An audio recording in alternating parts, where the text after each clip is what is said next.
Chapter 10, Tibet.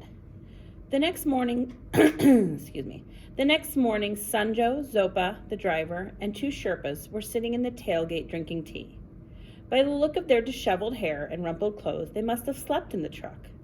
Sanjo confirmed that they had, but only for 2 hours, he said. We were getting our supplies up until then.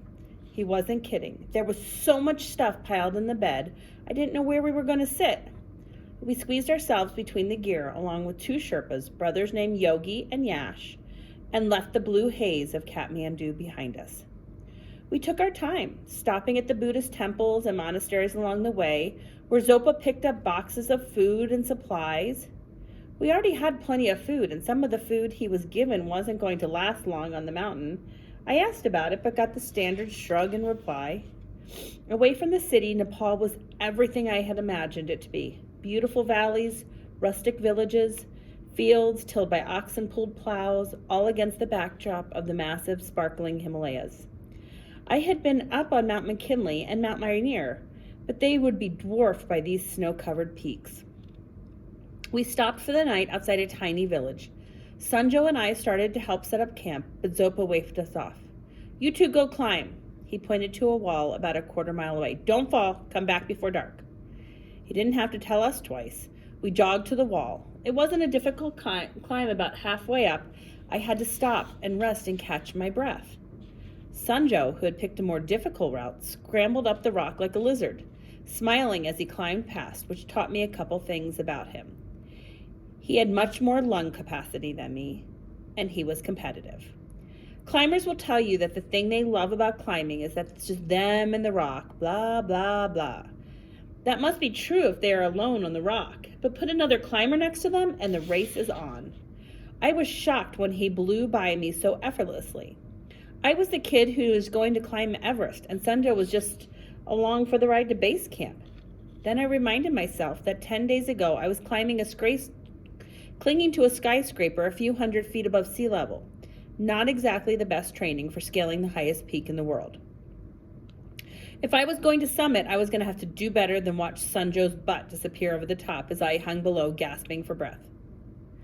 "I think you picked the more difficult way," he said, when I finally sat down next to him on the rim. We both knew this wasn't true, but I appreciated him saying it. We sat on the edge for a while, taking in the view. It was too late to climb down before dark, so we decided to rappel to the bottom. Sanjo offered to let me go first, but I shook my head. First up, first down. When we got back to camp, dinner was ready. Zopa didn't say anything about the climb, but there was a spotting scope set up on a tripod pointed at the wall. He must have been watched the whole thing. The next morning, Zopa told us the truck was overloaded and that Sanjo and I would have to walk with our heavy packs. "Why did Zopa do that?" Sanjo complained as we watched the truck drive up the road. "The truck is fine. We haven't picked up more than 50 kilos of supplies." I shrugged, but I thought I knew the answer. Sanjo thought the hike with a full pack would do me good and didn't want me to walk alone. Sorry, Sanjo. The walk was hard, but it was better than bouncing around in the back of the truck, and it gave Sanjo and me a chance to get to know each other better. Sanjo's father didn't want him to become a Sherpa. "The reason I climb," he had told him, "is so that you won't have to." "Does your mother know that you're on your way to base camp?" "No, and she would be very upset if she knew." Later that day, I spilled my guts about climbing the skyscraper, which I immediately regretted. When Sanjo figured out I was telling the truth, he stopped in the middle of the road and laughed for at least 5 minutes. It didn't seem that outrageous to me, but I guess to someone who lives in the shadow of the highest mountain of the world, climbing a skyscraper is pretty lame. "Does your mother know that you're on your way to Zagamatha?" he asked. "I don't think so, and she would murder me and my father if she knew." We finally caught up to the truck that evening. Zopa suggested we take another climb before we ate, but Sanjo and I revolted and told him to forget it. The next day, he made us walk again. He gave us a break on the 4th day because he wanted us to cross into Tibet together. We reached the Friendship Bridge about noon. I suppose if you're crossing south from Tibet into Nepal, the name fits. But if you're going north from Nepal into Tibet, there's nothing friendly about it. The Chinese border soldiers were surly, suspicious, and rude. They examined our papers for nearly an hour and peppered us with questions I didn't understand. Zopa handled the answers calmly, but the rest of us were nervous, especially Sunjo, who had started to sweat even though it was only like 35 degrees. "What's with you?" I whispered. "Nothing," he whispered back, "just Chinese." The soldiers nearly dismantled the truck looking for contraband. They didn't find any, but they did manage to steal some of our stuff in the process, food mostly, but no one called them out on it. The day before, as we'd walked, Sunjo had given me a short history lesson about Tibet and China. It wasn't pretty.